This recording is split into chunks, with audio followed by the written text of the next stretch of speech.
So I've got this machine set up off to the side of my PC, and I do find it a pain in the backside constantly turning round, especially when I'm using the F1 and F2 buttons and then looking back. It's a real pain.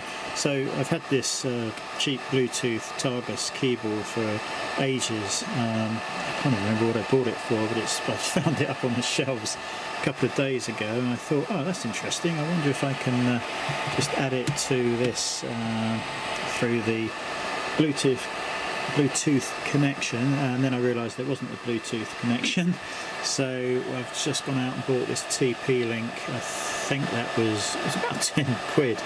It's been a bit of a pain to install.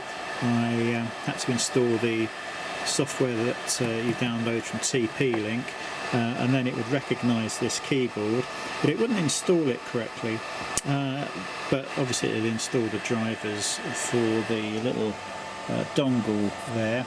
So what I did in the end was I uninstalled the TP-Link software, which probably left the driver installed, and then I just plugged the dongle back in again and used Windows 11 just to deal with the Bluetooth device and connection, and then it found this and connected it correctly.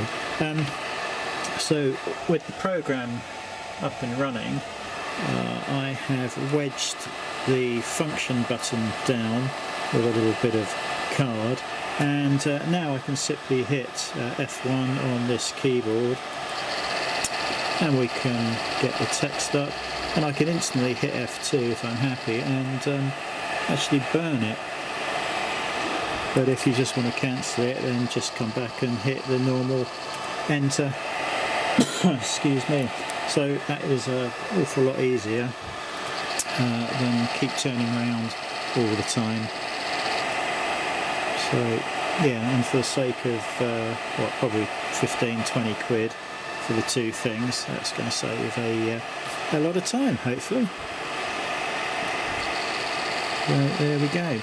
You can turn it off just by hitting the enter. You don't have to go straight into burn mode. But you can do if you want. And there we go. Hope that was useful.